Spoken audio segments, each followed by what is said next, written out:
네, 오늘의 핫한 경제 이슈를 짚어보는 이슈 톡톡 시간입니다. 고용 쇼크가 실업 쇼크로 이어지고 있습니다. 올해 2분기 실업자가 사상 최대를 기록하면서 지난달 실업급여 수급액도 사상 최대로 늘었습니다. 김방희 생활경제연구소장과 함께 자세한 얘기 나눠보겠습니다. 소장님 어서 오세요. 네, 안녕하세요. 네. 실업자와 실업급여 모두 사상 최대라는데 얼마나 늘었습니까? 네, 그 실업급여를 먼저 좀 말씀을 드리자면요. 이게 고용보험이라고 아실 겁니다. 고용보험 가입 근로자가 실직을 하게 됐을 때 받게 되는, 재취업 활동을 하면서 받게 되는 급여인데 95년에 제 기억으로 이게 도입이 됐으니까 많이들 그 혜택을 보셨을 겁니다. 이게 63만 5천여 명이 수급한 것으로 나와서 지난해 같은 기간에 비해서 10.5%가 증가했다. 그래서 이 수급자 수는 글로벌 금융위기 여파가 한창이던 2009년 이후에 제일 높다. 그리고 수급액도 6,158억 원으로 이 경우는 사상 최대다. 이런 이제 자료가 있었고요. 이 때문에 이제 일부 언론들이 고용에 이어서 실업 쇼크다 이런 보도를 좀 했죠. 예. 이 실업급여라는 게 모든 실업자들이 다 받는 건 아니죠? 그렇지 않습니다. 고용보험 가입 근로자라야 하고요. 그리고 고용보험 가입 기간도 이전에 근무하던 회사에서 6개월 내에 석 달, 그러니까 180일 이상 가입된 상태여야 합니다. 그리고 자발적인 의사로 나 회사 관둘래 이럴 때 주는 건 아니고요. 물론 어쩔 수 없이 관두게 되는 경우는 포함이 됩니다만은 이제 경영상의 이유라든가 이럴 때 실직 해고 사유가 발생해서 실직했을 때 재취업 활동을 하면서 받게 되는 겁니다. 제도가 조금 바뀌었는데 설명을 드리면 이참에 예전에는 이전에 받던 급여의 절반가량을 받았어요. 50%. 이게 60%로 상향이 돼서 제도도 22년 만에 실질적인 지급액이 좀 늘었고요. 또 예전에는 석 달에서 6개월까지 혜택을 볼 수가 있었는데 요즘은 연령이라든가 가입 기간에 따라서 8개월까지로 좀 늘어났습니다. 이런 점은 좀 변화니까 최근에 받지 않으신 분들은 예전하고 좀 다르네 이렇게 느끼실지도 모르겠습니다. 그런데 이 실업급여 통계에서 영세 자영업자들은 빠져있기 때문에 실제로는 좀 실업 상황이 더 안 좋을 수도 있겠습니다. 그럴 수도 있죠. 왜냐하면은 자영업자나 소상공인들 같은 경우에는 현장에서 이미 느끼고 계실 텐데 회사가 1.3%에 대해서 반반씩 부담을 하는 거거든요. 근로자와 회사가. 근데 일부 뭐 아르바이트생이라든가 돈이 다급한 직원들 같은 경우는 우리 이거 가입하지 않고 고용보험 가입하지 않고 그냥 저한테 돈으로 주시면 안 돼요 하는 경우가 꽤 있어요.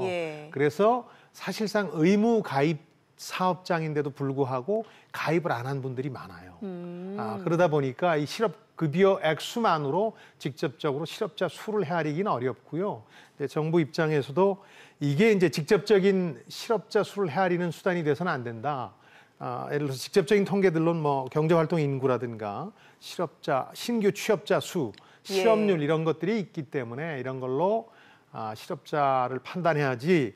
여기 정부에서 오늘 내놓은 자료들을 보니까 실제 실업급여를 받는 사람 수와 액수가 실업이 늘어나서도 있지만 다른 요인도 작용한다. 이렇게 정부에서는 해명을 했어요. 그게 두 가지가 있는데 이건 현장에 계신 분들이 이해할 만한 내용입니다. 우선 고용보험 가입자가 굉장히 증가했어요. 1인 사업장에서도 요즘은 고용보험 가입하게 하거든요. 그러니까 거의 모든 사업장이 이 고용보험을 가입해야 되는 겁니다. 그러니까 가입자가 상당히 늘었으니까 그만큼 또 혜택을 보는 사람도 늘어난 거거든요. 이런 측면도 있다. 또 하나는 이제 아까 말씀드린 것처럼 22년 만에 실질적인 실업급여 지급액이 상당히 올랐기 때문에 예전에는 실업급여 뭐 이게 얼마나 되겠어 하고 신경 안 쓰던 분들도 꽤 많이 신청을 했을 것이다.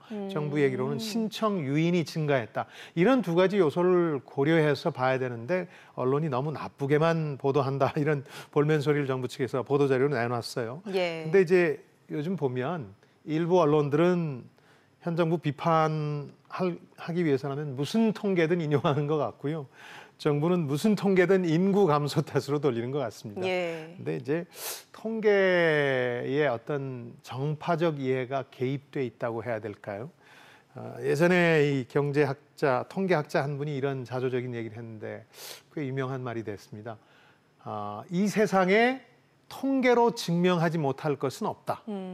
다만 진실만 빼고 이런 얘기를 한 적이 있는데 통계라는 게 그만큼 해석하기 나름이다. 자의적으로 해석할 여지가 있다. 그래서 최근에 어떤 정파적 이해를 가진 언론이나 혹은 정부 입장에서 계속해서 통계와 관련해서 마찰하는 부분들이 좀 있는 것 같습니다. 예.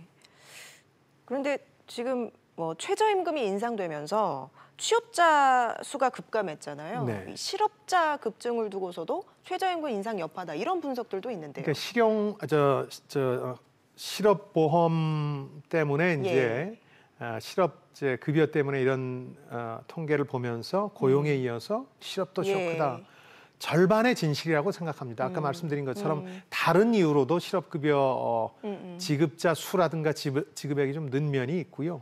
다만 이제 고용, 일자리라는 게 실업과 직접적으로 관련이 있기 때문에 일자리 상황을 반영한 측면은 분명히 있습니다. 특히 그 조선과 자동차 업종에서 구조조정이 진행되고 있지 않습니까? 예. 조선은 이제 어느 정도 마무리가 됐습니다만 자동차는 이제 시작이라고 봐야죠. 아까 GM대우 부평공장의 그 2교대를 1교대로 바꾼다는 뉴스도 나왔습니다만은 그러다 보니까 이 실업급여 지급액이라든가 이제 지급자 수가 상당히 늘고 있는 건 분명해 보이고요. 또 한 가지는 최근에 건설 현장 같은 데도 이제 고용보험을 가입하니까요. 예. 건설 현장 상황이 안 좋았거든요. 폭염이 또 있었지 않습니까? 예. 그러다 보니까 이 일자리도 분명히 일자리 상황도 반영이 된 실업급여 숫자다 이렇게 봐야 되겠죠. 예, 정부가 그동안 이제 고용 여건이 악화된 원인으로 뭐 날씨, 폭염 말씀하셨지만 날씨라든지 또 뭐 저출산에 따른 인구 구조 네. 문제를 들었었는데요.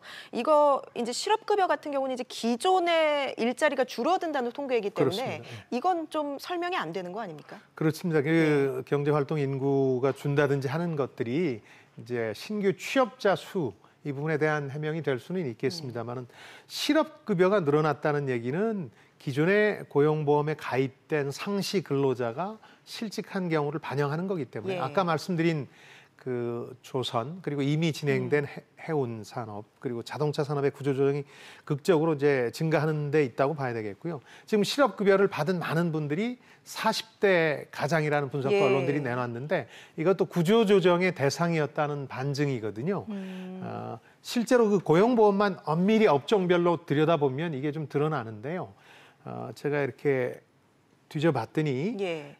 자동차업에서는 이제 막 시작돼서 올해 한 10,000명 정도의 일자리 상실 분이 좀 나타날 것 같고요. 왜냐하면 예. 자동차 회사가 예를 들어서 GM대우가 구조조정한 것만 포함되는 게 아니라 그 구조조정의 여파로 2차, 3차 벤더들, 예. 하청업체들이 일자리를 잃게 되니까 그다음 조선산업은 벌써 3년째 구조조정이 진행 중인데 3년째 고용보험 가입자 수로만 보면 한 8만여 개의 일자리가 사라진 것으로 보이거든요. 조선업과 예. 관련해서. 그러니까 조선 회사들뿐만 아니라 그 관련된 하청업체까지 포함해서 이런 점들을 보면 이 실업급여 수급자 수라든가 수급액이 이렇게 극적으로 는 게 일자리와 전혀 무관하다 이렇게 또 설명할 수도 없겠습니다. 예.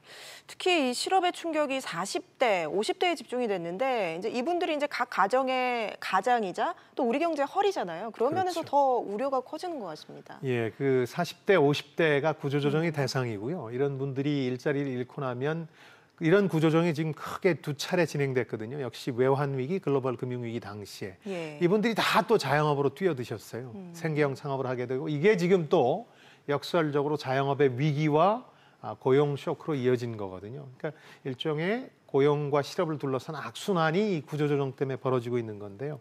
그런 점에서 이 40, 50대의 실직이라는 게 한 가정 그리고 가정의 불행일 뿐만 아니라 한 사회의 불안정 요소가 된다는 점에서 상당히 신경을 좀 써야 되겠습니다.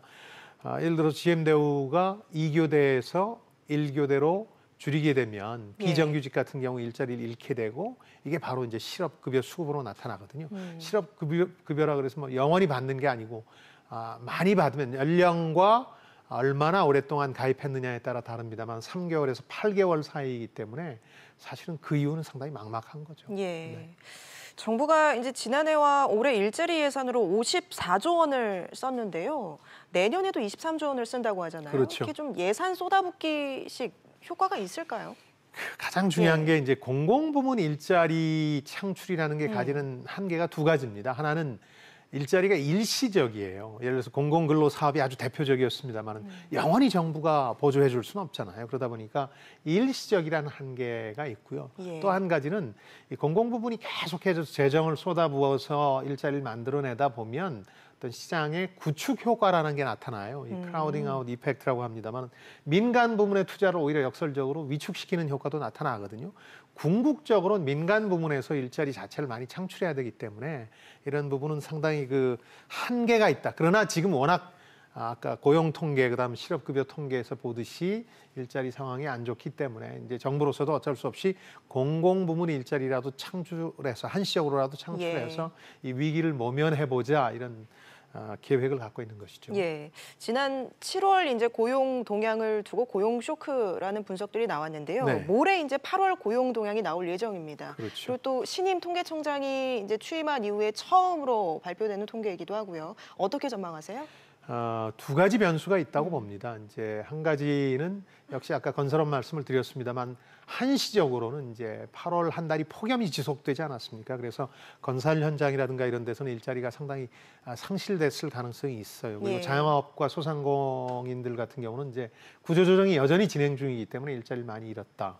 그리고 이제 자동차와 조선의 구조조정도 여전히 진행 중이다. 이런 점을 감안하면 상당히 악재가 여전하다. 이렇게 볼 수 있는데 다만 7, 8월부터 일자리, 아까 말씀하신 일자리 만들기 위한 재정 동원, 추가 경정 예산안이 많이 투입이 됐어요. 예. 이거는 이제 한시적이지만 악재가 아니라 호재인 거죠. 이 악재와 호재가 맞물려서 7월 고용 동향, 그러니까 신규 취업자 수가 5천 명에 머무르는 고용 쇼크 수준보다는 조금 나을 것이다.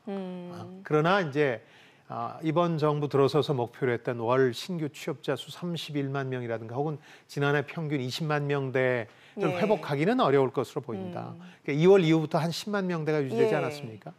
그런 점에서 보면 최악은 면했지만 상황이 극적으로 좋아지지도 않을 것 같다. 이렇게 말씀드려야 되겠습니다. 그리고 그 수치 자체 이제 모레 발표될 고용 통계 같은 경우는 이번 경제팀의 어떤 명운을 가를 수도 있는 상당히 중요한 지표라는 생각이 들고요.